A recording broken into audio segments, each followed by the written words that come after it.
Kartais yra didžiulis skirtumas tarp to, kaip viskas atrodo, ir to, kaip yra iš tiesų. 20 minučių iki vidurnakčio. 1912 m. balandžio 4 d. sekmadienį Titaniko keleiviai esantis viršutinėme denyje pajuto 3 dunkstelėjimus, kai laivas susidūrė su ledkalniu. Tačiau dauguma nekreipė dėmesio. Kai kurie net rinko ant denio pažirusius ledukus, pradėjo žaisti sniego mūšį, o po deniu viskas buvo kitaip. Laivo korpusas keliose vietose buvo pramuštas. Žemiau vandens lygio pradėjo šaudyti kniedės. Staiga Titanikas atsivėrė Atlanto vandenynui. Per 3 valandas laivas, kuris buvo laikomas neskęstančiu, nugarmėjo į dugną, kartu su 1589 keleiviais. Klausimas štai koks. Kaip mes žiūrime į save? Ar matome tik viršutinį denį, tik paviršių, fasadą? Ar sugebame žvelgti giliau?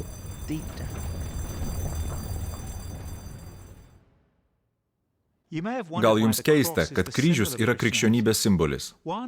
Kuriems galams Kristaus sekėjai nori minėti jo mirtį, dar tokią baisią, sunkią?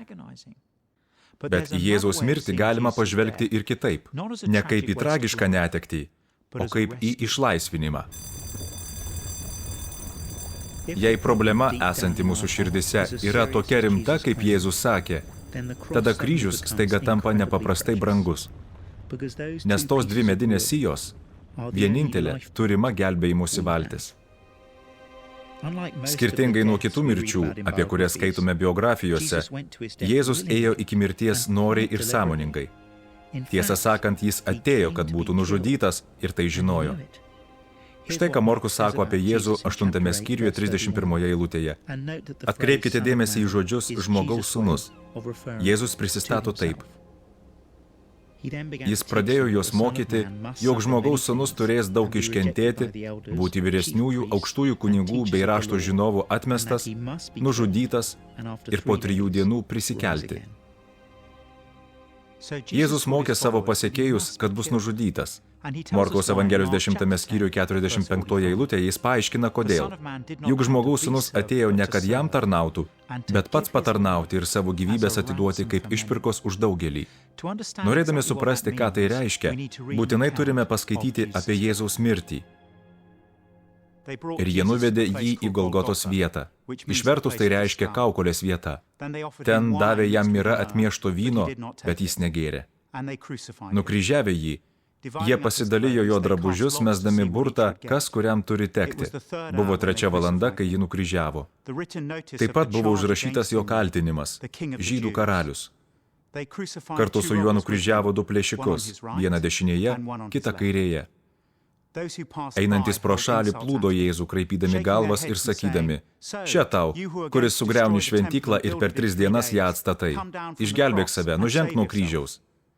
Panašiai tyčiojosi ir aukštieji kunigai su rašto žinovais, kalbėdami tarp savęs. Kitus gelbėdavo, o savęs negali išgelbėti.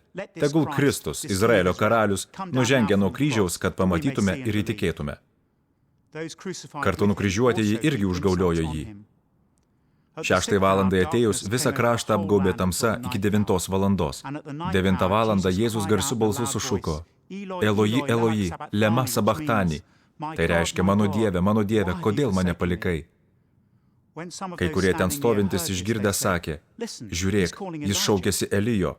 Tada vienas nubėgęs primirkė kempinę rūgštaus vyno, užmovė ją ant nendrės ir davė jam gerti, sakydamas: Palaukite, pažiūrėsime, ar ateis Elijas jo nuimti. Bet Jėzus, garsiai sušukęs, atidavė dvasią. Ir šventyklos uždanga perplyšo pusiau nuo viršaus iki apačios. Šimtininkas, stovėjęs priešais ir matęs, kaip jis šaukdamas mirė, tarė: Tikrai, šitas žmogus buvo Dievo sūnus. 6 valandą tamsa apgaubė visą žemę iki 9 valandos. Morkus skaičiuoja pagal žydų laiko sistemą, kurioje 6 valanda reiškia vidurdienį. Tuo momentu, kai saulė turėjo būti ryškiausia, kraštą apgaubė tamsa. Tai atsitiko per žydų paschą. šventę, kuri būdavo švenčiama per mėnulio pilnatį. Todėl tamsa, apie kurią rašo Morkus, negalėjo būti saulės užtemimas. Čia nutiko kas kita. Anot Biblijos šviesa simbolizuoja Dievo palankumą, o tamsa – Dievo pyktį ir teismą. Ant kryžiaus nutiko kai kas antgamtiško. Tai akivaizdus Dievo pykčio ženklas. Nesuprasime šito, jei Dievo pyktį suprantame kaip nenuspėjamą ir laukinį, staigų, nepaaiškinamą protrūkį. Tokį pyktį kartais pastebime savy, drauguose, artimuosiuose ir žinome, koks jis bjaurus. Tačiau Dievo pyktis kitoks. Tai nuolatinis, valdomas, asmeninis priešiškumas visam, kas neteisinga. Dievas nežiūri į neteisybę pro pirštus, ar būtume neteisūs prieš kitus, ar kiti neteisingai pasielgtų su mumis, o su kai kuriais iš mūsų buvo elgiamasi baisiai. Dievui ne vis vien. Jis yra meilės ir teisingumo Dievas, todėl negali nekreipti dėmesio į neteisybę, lyg jos nebūtų. Mums sunku matyti neteisybę, kurios apstu pasaulyje. Ar iš mylinčio kūrėjo galime tikėtis menkesnio rūpesčio? Kai Jėzus mirė ant kryžiaus, tamsa apgaubė visą kraštą. Dievas savo rūstybėje nubaudė nuodėmę. Įsiklausykite Jėzaus žodžius 15 skyriuje 34 eilutėje. 9 valandą Jėzus garsiu balsu sušuko: Eloji, Eloji, lema sabachtani. Tai reiškia: mano Dieve, kodėl mane palikai? Ant kryžiaus Jėzus buvo apleistas Dievo, nes Dievas nubaudė nuodėmę. Bet Jėzus nugyveno gyvenimą be nuodėmių. Net aršiausi jo priešai negalėjo rasti jame nei menkiausios kaltės. Tai kodėl Dievas jį nubaudė? Ir kodėl Jėzus leidosi nubaudžiamas? Prisiminkime, Jėzus sakė, kad atėjo atiduoti savo gyvybės kaip išpirkos už daugelį. Nepaprasta tiesa yra ta, kad Jėzus sutinka būti nubaustas vietoj mūsų. Jis prisiėmė bausmę, kurios nusipelnė mūsų nuodėmės. Tik todėl mes ir galime būti išgelbėti. Dievo sūnus nebuvo koks nors nekaltas trečias asmuo, pasirinktas Dievo tėvo. Kitur Biblija sako, kad tėvui patiko Jėzuje apgyvendinti visą pilnatvę. Kitaip tariant, Jėzus buvo Dievas. Kai žiūrime į kryžių, matome Dievą, kuris gelbsti mus paaukodamas save.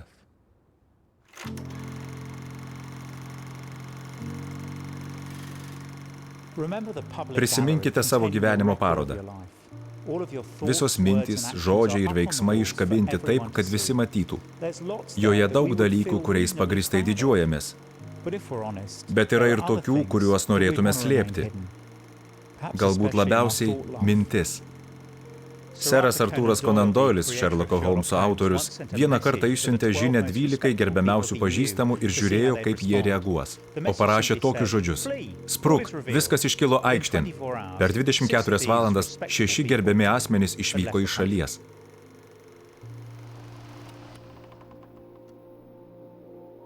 Visi turime paslapčių, kurių nenorėtume atskleisti, tačiau Biblija sako, kad visos jos fiksuojamos. Ne tik mūsų elgesys su kitais, bet ir elgesys su Dievu. Ir visa tai mus atskiria nuo Dievo. Prisiėmęs mūsų nuodėmę, Jėzus patyrė, koks siaubas būti atskirtam nuo tėvo. Štai dėl ko Jėzus garsiai šaukė: mano Dieve, kodėl mane palikai, kai kabėjo ant kryžiaus. Jėzus pasiėmė bausmę už mūsų nuodėmę. Viską, ko mes nusipelnėme.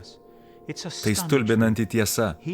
Jis mirė vietoj manęs, prisiimdamas bausmę, kurios aš nusipelniau.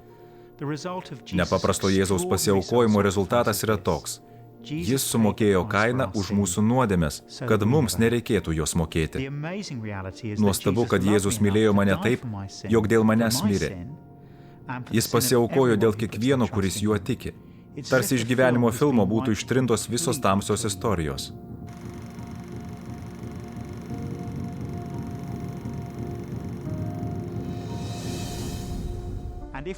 Ir jei norime įsitikinti, ar už mūsų nuodėmes tikrai sumokėta, ar Jėzus tikrai išgelbėjo, prisiminkime, ką Morkus sako 31-38 eilutėse. Garsiai šaukdamas, Jėzus atidavė dvasią.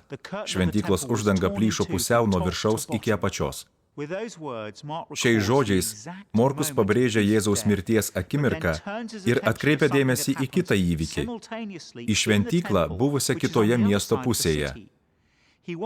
Jis nori, kad suprastume, jog tie du dalykai susiję. Kai Jėzus mirė, 10 metrų ilgio šventyklos uždanga, kuri buvo žmogaus rankos storio, perplyšo nuo viršaus iki apačios.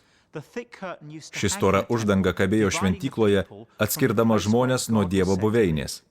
Uždanga buvo tarsi didelis įėjimo nėra ženklas. Ji aiškiai bylojo, kad nevalia nuodėmingam žmogui, tokiam kaip tu ir aš, stoti Dievo akivaizdon. Staiga, Jėzui mirštant ant kryžiaus, uždanga Dievo perplėšiama pusiau nuo viršaus iki apačios. Lyg Dievas sakytų, per kryžių kelias pas mane žmonėms atviras. Jų nuodėmės galutinai išpirktos. Morkus, pasakodamas apie Jėzaus mirtį, atkreipia dėmesį į ją regėjusių žmonių reakcijas. Kaip reaguotumėte jūs? Viena grupė – tai kariai. Jų darbas – vykdyti egzekuciją. Jų reakcija į kryžių atitinka jų profesiją. Jie pasidalijo jo drabužius, mesdami burtą, kas kuriam turi tekti. Šiems kariams Jėzaus kryžiaus palikimas buvo jo drabužiai. Jie buvo susitelkę į savo darbą ir jie atliko puikiai. Tačiau dirbdami ir vedami turto troškimo, jie nepastebėjo, kas dedasi tiesiog jiems po nosim. Dauguma iš mūsų einame per gyvenimą atlikdami savo pareigas, sunkiai dirbame, mokame mokesčius, diena iš dienos intensyvus gyvenimas mus apakina ir nebesuvokiame kryžiaus reikšmės. Kita nukryžiavimo liudininkų grupė – religiniai vadovai. Morkus sako, kad tarpusavyje jie kalbėjo apie Jėzų. Kitus gelbėdavo, o savęs negali išgelbėti. Tegul Kristus, Izraelio karalius, dabar nužengia nuo kryžiaus, kad pamatytume ir įtikėtume. Šie religiniai vadovai buvo įsitikinę, kad žino Dievo kelią, ir kryžius nėra to kelio dalis. Jiems kryžius tik silpnumo įrodymas.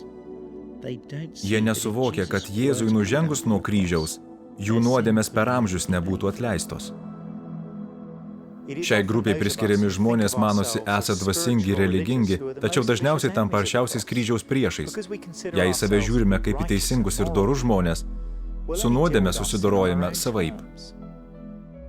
Ir štai Poncijus Pilotas, romėnų valdytojas, įsakė prikalti prie kryžiaus ženklą. Ženklas skelbė – Žydų karalius. Morkus parodo, kad Pilotas žinojo, jog Jėzus nekaltas. Jis siūlė paleisti Jėzų, tačiau minia vietoj Jėzaus reikalavo paleisti Barabą.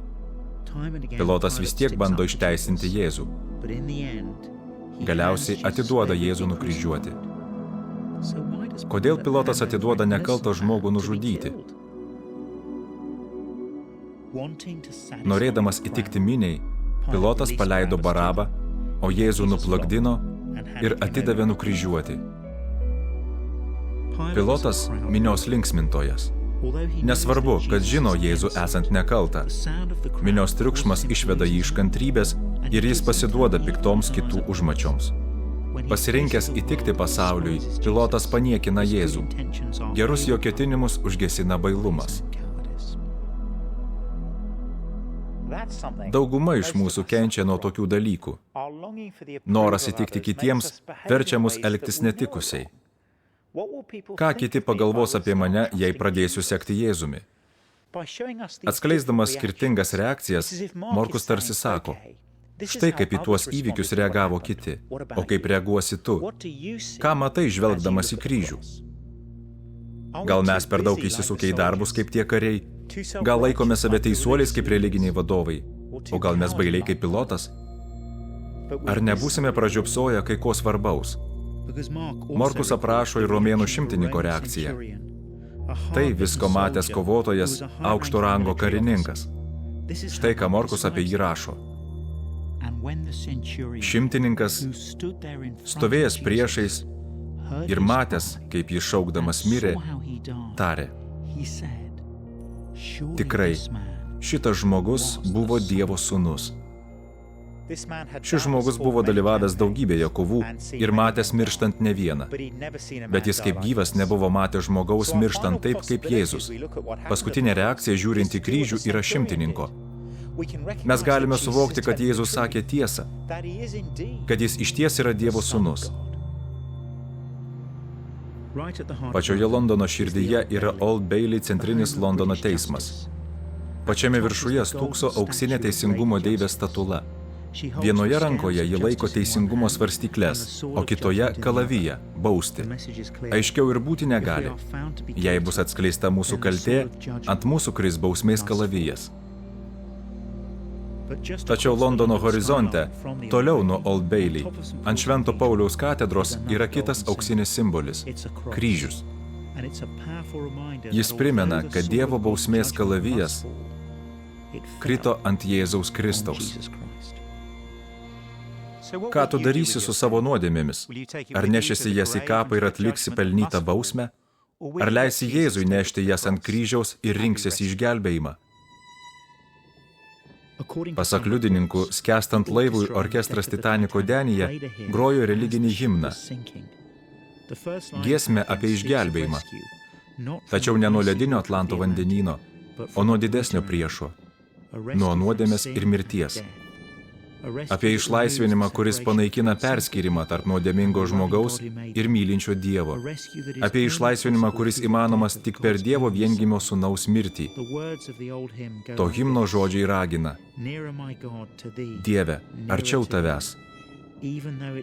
tavęs per kryžių.